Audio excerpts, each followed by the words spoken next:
Hello viewers, recently দেখা যাচ্ছে টিকটকে এই ধরনের 8K ফটো অনেক ব্যাপকভাবে ভাইরাল হচ্ছে। অনেকে আবার শেখাচ্ছে কীভাবে আপনারা নর্মাল ফটো থেকে এই ধরনের 8K ফটোতে কীভাবে কনভার্ট করবেন। কিন্তু তারা যে ওয়েবসাইটে দেখাচ্ছে Create.ai সেটা কিন্তু নর্মাল ফটোকে 8K-তে কনভার্ট করতে গিয়ে ফটোর যে কোয়ালিটিটা আছে সেটা কিন্তু আরও নষ্ট করে দেয়, ঠিক মতো এনহ্যান্স করতে পারে না, ছবির কোয়ালিটিকে আরও নষ্ট করে দেয়। তো আজকে আমি দেখাবো এই ভিডিওর মাধ্যমে যে কিভাবে আপনারা এই Create.ai ছাড়া নিজের ছবিটাকে একদম 8K করতে পারেন, তাও আবার কোনো ধরনের ছবিটাকে কোয়ালিটি নষ্ট করা ছাড়াই। So let's begin. সরাসরি ফোনের স্ক্রিনে গিয়ে এই প্রসেসটি দেখি।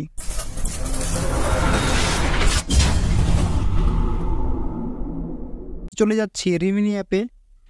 আসার পর এখান থেকে আমাদের ফটোটাকে সিলেক্ট করে নিব এবং ইনহ্যান্স সেখানে টাচ করব। একটি অ্যাড চলে আসবে, অ্যাডটাকে আমরা দেখে ক্রস করে দিব। ক্রসে টাচ করছি, দেখুন ফটোটা কিন্তু অনেকটাই ইনহ্যান্স হয়ে গিয়েছে, দেখতেই পাচ্ছেন ভিউয়ার্স। এই যে বিফোর, এটা হলো আফটার। এখন আমরা ব্যাকগ্রাউন্ডটা ব্লার করবো আর একটু, তার জন্য ব্যাকগ্রাউন্ড ব্লার এখানে টাচ করছি।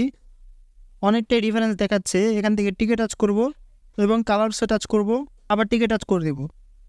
তারপর আমরা সেভে টাচ করে আমরা সেভ করে নেব। এখান থেকে একটি ভিডিও দেখতে হবে, যেহেতু এটা ফ্রি অ্যাপ তার জন্য ভিডিও দেখতে হবে, এটা বাধ্যতামূলক। তা আমাদের কিন্তু সেভ করা হয়ে গিয়েছে। এখন যদি ব্যাগে চলে যাই তাহলে দেখতে পারবেন ভিউয়ার্স আমাদের ছবিটা কত সুন্দর হয়ে গিয়েছে। এই যে দেখুন আমাদের ছবিটা এখন, আর এটা দেখুন আগের ছবি, আর এটা দেখুন এখনের ছবি, অনেকটাই কিন্তু ডিফারেন্স দেখা যাচ্ছে। আর এখানে যদি জুম করি তাহলে দেখতে পারবেন ছবিটা ফাটছে, আর এখানে যদি জুম করি তাহলে দেখতে পারবেন ছবিটা কিন্তু ফাটছে না। তো এইভাবেই কিন্তু আপনারা খুব সহজে এই রিমিনি অ্যাপের মাধ্যমে খুব সহজে আপনাদের যে ছবিটা আছে সেটাকে ইনহ্যান্স করে নিতে পারেন 8K-তে।